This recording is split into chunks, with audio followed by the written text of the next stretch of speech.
This next video is what another needs from you, and this is really going to focus on giving family members and those close to the grieving teen tools to be able to help them in a constructive way. The most important element of any relationship is trust and knowing that the other person will not give up on you. Trust to keep confidence pretty much. Talking about a loss or death is hard, and the keys to it are communication, trust, and honesty. Some people find it difficult to verbalize their feelings, and when someone they love dies, they do a lot of thinking. They keep their questions and their conclusions to themselves. Why? Because then the grief becomes a reality. In fact, the reason that a person does not want to talk about a death or a loss may be because they're working through one or a few of the following issues. 1, questioning the meaning of life or that there's something beyond life. 2, getting older, leading to the inevitability of death or another loss. 3, thinking of themselves as invincible. 4, feeling angry at the person for leaving or that another person did to them, like a father deserting his family or getting in a fight with another person. Now that problem can never be resolved because this person's gone or the loss is real. 5, feeling of guiltiness. 6, realizing that they have never developed the coping skills and are unsure how to handle their emotions in public. Patience is key when communicating with those going through grief or the grief process. Care enough to ask good questions, but if you have to choose between talking and listening, always go with listening. Never force someone to talk, and always reassure the grieving person that you're there for them anytime. As much as people want to deny it, people need other people to rely on. Be that person for the grieving teen. They will appreciate you. Remember, we are all unique individuals and we all grieve differently. Know that children and adults grieve over divorce in a different way. Divorce is a loss that many times keeps on giving grief. It keeps on hurting everybody involved. This can be due to parental conflicts developed through shared or disputed custody. Some of the questions that Dr. Morris has developed to help influence the release of held-in grief are as follows. First, what kind of relationship did you have with the person who died or the person that was lost? As you think about your loved one, how would you describe the unfinished business part of your relationship? What issues do you wish had been resolved? And 3, sometimes people feel as if the person that died got away with something. They escaped some consequences for things that they did. How do you relate to that possibility? One of the factors that's huge in grief and the grief process is denial, and it shows up in a multitude of different ways. Here are just a few of them.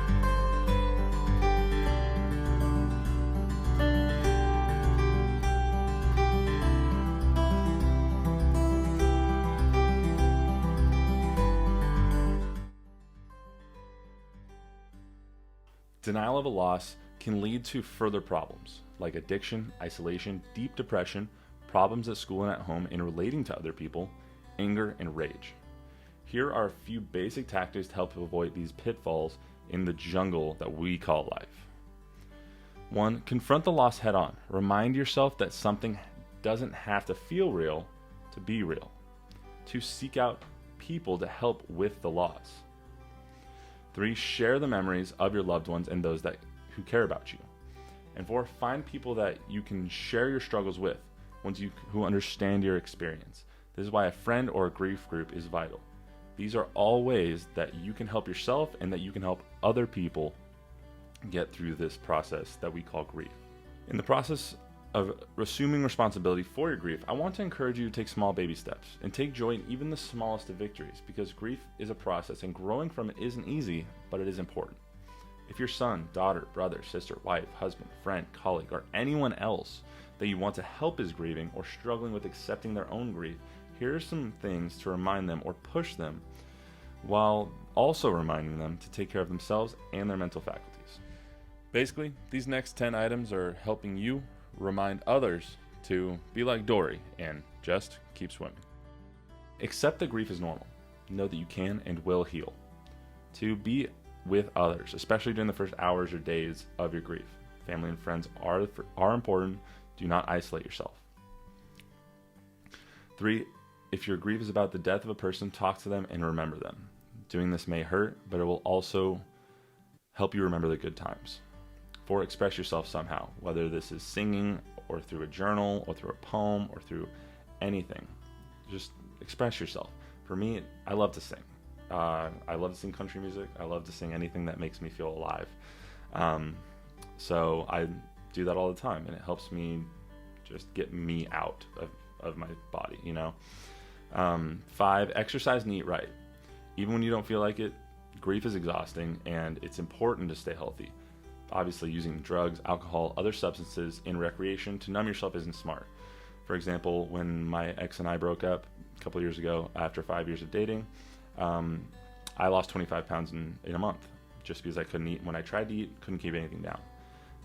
It was really hard on me. I couldn't keep nourished, and had never felt more exhausted in my life. And going through grief and doing that, not a good combination. 6, it's important to take times to rest, so try and develop normal bedtimes. 7, establish and maintain a routine. Try and do your chores normally, or do things that you normally would do.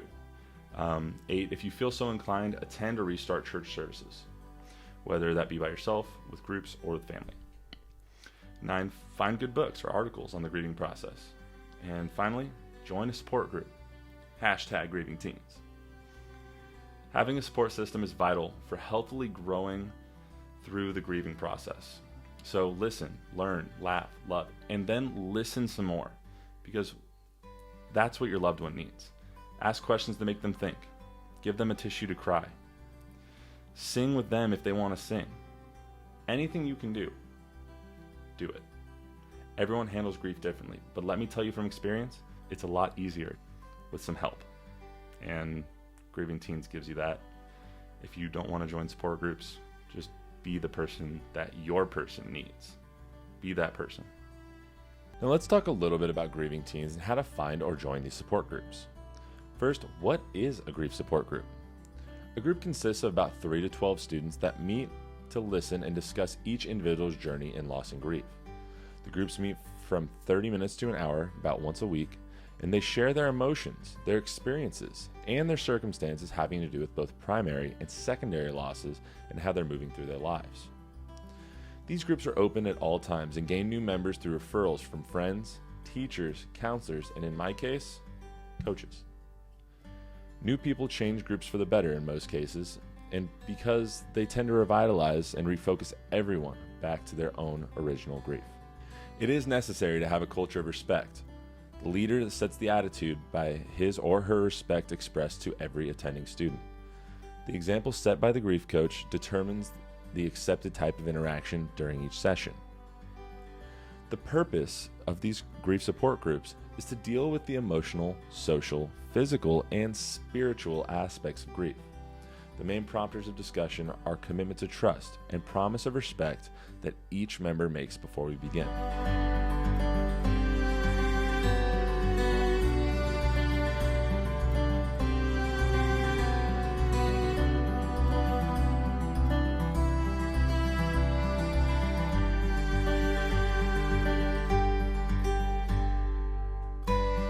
In each group, there are also ground rules.